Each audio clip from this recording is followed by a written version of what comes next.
नमस्कार news room episode को स्वागत करुछि मु अभिन्न आशुतोष। वर्तमान समय वायु प्रदूषण एवं राज्यर विभिन्न सहर में वायुमंडलर एक्यूआई मान को नहीं चिंताजनक रिपोर्ट सामना आसुछि। एहार भितर परिवेशविद माने गछ कटा को नहीं उद्वेग प्रकाश करुछंती। ठीक एतिकी बेले बलांगीर जिल्लार आसी एक चिंताजनक रिपोर्ट जो तथ्य आपण को ताजुब करदेव।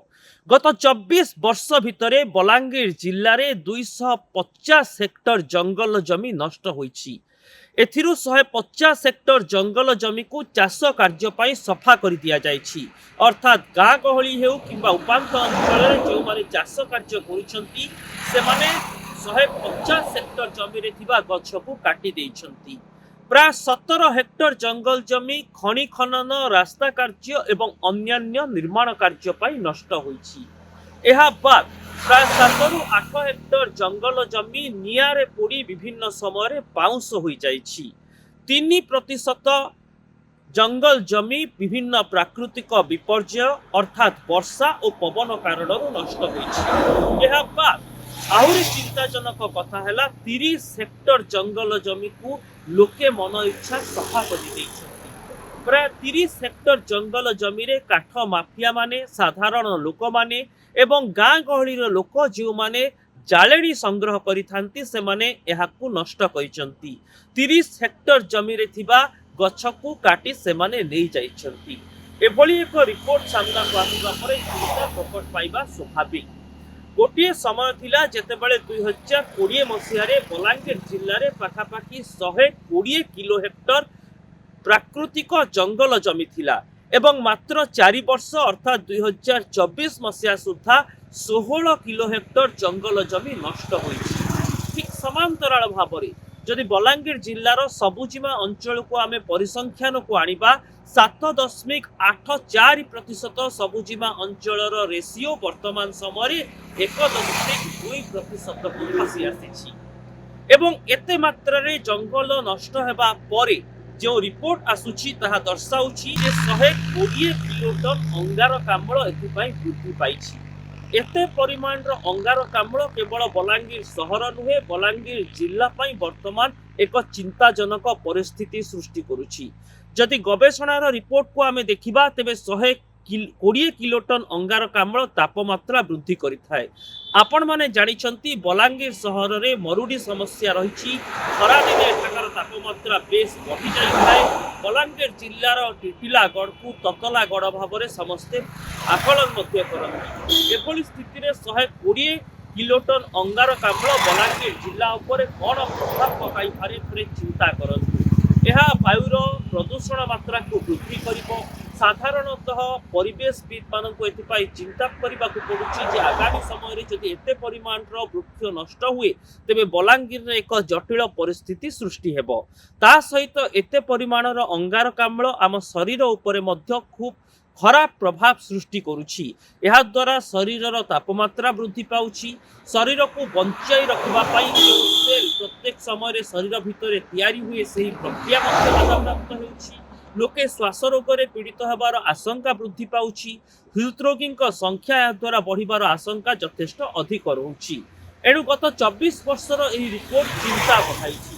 विशेष भाव में बलांगीर जिल्लार पाटणागढ़ खपराखोल अंचल रे थिबा उपांत इलाका रे एभली गछ कटा बढ़ी चलुछि। विभिन्न समय जंगल विभाग तरफ चढ़ाऊ मध्य करा जाउछि।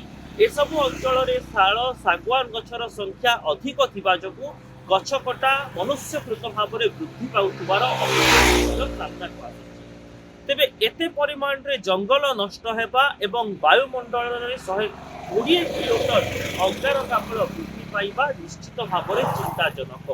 तेबे जो सरकारी परिसंख्यान रहुछि एही सरकारी परिसंख्यान अनुसार गोटे जिल्ला रे अंततः 33% जंगल जमी बा सबुजिमा अंचल रहिबा दरकार जहाँकि बलांगीर जिल्ला रे मात्र 18%। जदि ए रेशियो को आमे राज्यर विभिन्न सहर सह तुलना करिबा ତେବେ ମୟୂରଭଞ୍ଜ ଜିଲ୍ଲାରେ ସର୍ବାଧିକ ଜଙ୍ଗଲ ରହିଛି। ଏମିତିକି ବଲାଙ୍ଗୀରର ପଡ଼ୋଶୀ ଜିଲ୍ଲା କଳାହାଣ୍ଡିରେ ମଧ୍ୟ 65 ଭାଗ ଅଞ୍ଚଳରେ ଜଙ୍ଗଲ ଜମି ରହିଛି ଏବଂ ସବୁଜିମା ଅଞ୍ଚଳ ରହିଛି, କିନ୍ତୁ ବଲାଙ୍ଗୀର ଜିଲ୍ଲାରେ ଏ ସଂଖ୍ୟା ହେଉଛି 18%। ରାଜଧାନୀ ଭୁବନେଶ୍ୱର ଏବଂ ଖୋର୍ଦ୍ଧା ଜିଲ୍ଲାରେ ମଧ୍ୟ 18% ଜଙ୍ଗଲ ଜମି ଥିବା ରିପୋର୍ଟ କହୁଛି। ରାଜଧାନୀ ଭୁବନେଶ୍ୱର ହେଉଛି ମେଟ୍ରୋ ସହର, ଏଠାରେ ଅନେକ ନିର୍ମାଣ କାର୍ଯ୍ୟ ଚାଲୁଛି, କିନ୍ତୁ ବଲାଙ୍ଗୀର ଜିଲ୍ଲା ଭଳି ଏକ ସବୁଜିମା ଅଞ୍ଚଳ ଆଭ୍ୟନ୍ତରୀଣ ଜିଲ୍ଲାରେ ଏତେ ମାତ୍ରାରେ ଜଙ୍ଗଲ ଜମି କାହିଁକି ନଷ୍ଟ ହେଉଛି? କେବଳ ପ୍ରାକୃତିକ ବିପର୍ଯ୍ୟୟ, ଚାଷ କାର୍ଯ୍ୟ ପାଇଁ ଜଙ୍ଗଲ ଜମି ନଷ୍ଟ ହେଉଛି, ନା ଅଧିକାଂଶ ମାତ୍ରାରେ କାଠ ଚୋରାଚାଲାଣ ହେଉଛି? ଅଧିକ ସଂଖ୍ୟାରେ କାଠ ମାଫିଆ ମାତୁଛନ୍ତି, ସେ ନେଇ ମଧ୍ୟ ବର୍ତ୍ତମାନ ସମୟରେ ନୂଆ ନୂଆ ଅଭିଯୋଗ ପ୍ରତ୍ୟେକ ଦିନ ସାମ୍ନାକୁ ଆସୁଛି। ବଲାଙ୍ଗୀର ବନଖଣ୍ଡ ତରଫରୁ ଗତ 1 ବର୍ଷ ବା 1.5 ବର୍ଷ ଭିତରେ ଅନେକ ସ୍ଥାନରେ କାଠ ମାଫିଆମାନଙ୍କୁ କାବୁ କରାଯାଉଛି। ସେହି କାଠକୁ ଆଣି ଗୋଦାମରେ ମଧ୍ୟ ସଂଗ୍ରହ କରାଯାଉଛି, କିନ୍ତୁ ଜଙ୍ଗଲରେ ଗଛ କଟା କେମିତି କମିବ ସେ ନେଇ ମିଳିତ ଭାବରେ ପୁଲିସ କି ପ୍ରକାର ପଦକ୍ଷେପ ନେବା ଉଚିତ, ବର୍ତ୍ତମାନ ସେ ନେଇ ଆଲୋଚନା ସୃଷ୍ଟି ହେଉଛି। କାହିଁକି ନା କାଠ ମାଫିଆ ମାନେ ଖପ୍ରାକୋଲ, ପାଟଣାଗଡ଼, ଟିଟିଲାଗଡ଼ ଏସବୁ ଅଞ୍ଚଳରେ ଥିବା ଜଙ୍ଗଲିଆ ସ୍ଥାନକୁ ଟାର୍ଗେଟ କରୁଛନ୍ତି ଏବଂ ରାତି ଅଧରେ ମଧ୍ୟ ଗଛ କାଟୁଛନ୍ତି, ରାତାରାତି କାଠ ଚୋରାଚାଲାଣ କରିବାକୁ ଉଦ୍ୟମ କରୁଛନ୍ତି। କିଛି ସ୍ଥାନରେ ବନ ବିଭାଗ ସଫଳତା ପାଉଛି, ଅନେକ ସ୍ଥାନରେ ବନ ବିଭାଗ ଫେଲ୍ ମାରୁଛି। ତେଣୁ ଜଙ୍ଗଲ ନଷ୍ଟ ହେବାର ପରିସଂଖ୍ୟାନ ଜିଲ୍ଲାରେ ଦିନକୁ ଦିନ ବଢ଼ି ଯାଉଥିବାର ଖବର ବର୍ତ୍ତମାନ ସମୟରେ ସାମ୍ନାକୁ ଆସିଛି। ଗତ 24 ବର୍ଷ ଭିତରେ 250 ହେକ୍ଟର ଜଙ୍ଗଲ ଜମି ନଷ୍ଟ ହେବା ଯେତିକି ଚିନ୍ତା ବଢ଼ାଉଛି, ତା ସହିତ 120 କିଲୋଟନ ଅଙ୍ଗାରକାମ୍ଳ ସୃଷ୍ଟି ହେବା ଆହୁରି ଉଦ୍ବେଗଜନକ ପରିସ୍ଥିତି ସୃଷ୍ଟି କରୁଛି। ଏଣୁ ଏ ଦିଗରେ ରାଜ୍ୟ ସରକାରଙ୍କର ଜଙ୍ଗଲ ଓ ପରିବେଶ ବିଭାଗ, ବନଖଣ୍ଡ ଅଧିକାରୀ ଏବଂ ବଲାଙ୍ଗୀର ଜିଲ୍ଲାର ବନଖଣ୍ଡ ବିଭାଗ ମଧ୍ୟ ସକ୍ରିୟ ହେବା ଉଚିତ। କେବଳ ବନାଧିକାରୀ ଚାହିଁଲେ ଏ ସମସ୍ୟାର ସମାଧାନ ହେବ ନାହିଁ।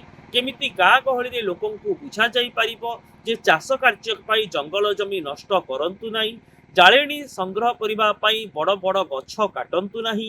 କାହିଁକି ଲୋକେ ଜାଳେଣୀ ସଂଗ୍ରହ କରୁଛନ୍ତି, ଯେତେବେଳେ କି ରାଜ୍ୟ ସରକାର, କେନ୍ଦ୍ର ସରକାର ବର୍ତ୍ତମାନ ସମୟରେ ବିଭିନ୍ନ ପ୍ରକାର ଯୋଜନା କରୁଛନ୍ତି, ଲୋକଙ୍କୁ ଗ୍ୟାସ୍ ସିଲିଣ୍ଡର ବାଣ୍ଟୁଛନ୍ତି। ଏ ଦିଗକୁ ବୁଝିବାକୁ ହେବ ଯେ ଗାଁ ଗହଳିରେ ଲୋକଙ୍କ ପାଖରେ ଗ୍ୟାସ୍ ସଂଯୋଗୀକରଣ ରହିଛି। ଯେଉଁମାନେ କାଠ ଚୁଲି ଉପରେ ନିର୍ଭର କରୁଛନ୍ତି ତାଙ୍କୁ କେମିତି ଗ୍ୟାସ୍ ସିଲିଣ୍ଡର ଯୋଗାଇ ଦିଆଯିବ, ସୌର ଶକ୍ତିର ବ୍ୟବହାରକୁ କେମିତି ପ୍ରୋତ୍ସାହନ ଦିଆଯିବ, ତା ସହିତ ଲୋକଙ୍କ ଭିତରେ ସଚେତନତା ଏବଂ ଲଗାତାର ଭାବରେ ବୃକ୍ଷରୋପଣ କରିବାକୁ ପଡ଼ିବ। ଫଳରେ ଯାଇ ଏହି ଜଙ୍ଗଲ ନଷ୍ଟ ହେବାର ଯେଉଁ ଉଦ୍ବେଗଜନକ ଚିତ୍ର ବର୍ତ୍ତମାନ ସାମ୍ନାକୁ ଆସୁଛି ତାର ସମାଧାନ ହୋଇପାରେ ଏବଂ ଆଗକୁ ଏହି ଅଙ୍ଗାରକାମ୍ଳର ମାତ୍ରା ଯେଉଁ ବୃଦ୍ଧି ପାଇଛି ତାକୁ କେମିତି ରୋକାଯିବ, ବୃକ୍ଷରୋପଣ ଦ୍ୱାରା କେମିତି ଅଧିକ ଅମ୍ଳଜାନ ସୃଷ୍ଟି କରାଯିବ, ସେଥିପାଇଁ ମଧ୍ୟ ପ୍ରଶାସନିକ ସ୍ତରରେ ଏବଂ ଲୋକଙ୍କ ମାନସିକତାରେ ମଧ୍ୟ ସଚେତନତା ସୃଷ୍ଟି ହେବା ଆବଶ୍ୟକ। ନ୍ୟୁଜ୍ ରୁମ୍ର ଏହି ଏପିସୋଡକୁ ଆଜି ପାଇଁ ଏଇଠି ରଖୁଛି। ଅଧିକ ଖବର ପାଇଁ ନ୍ୟୁଜ୍ ରୁମ୍କୁ ଆମ ସୋସିଆଲ ମିଡ଼ିଆ ସାଇଟ୍ ଫେସବୁକ୍ ଏବଂ ୟୁଟ୍ୟୁବରେ ଲାଇକ୍ କରନ୍ତୁ, ସବସ୍କ୍ରାଇବ୍ କରନ୍ତୁ, ଆମ ରିପୋର୍ଟକୁ ସେୟାର କରନ୍ତୁ ଏବଂ ରିପୋର୍ଟ ଉପରେ ନିଜର ମତାମତ କମେଣ୍ଟ ବକ୍ସରେ ଲେଖିବା ପାଇଁ ଆଦୌ ଭୁଲନ୍ତୁ ନାହିଁ। ରହୁଛି।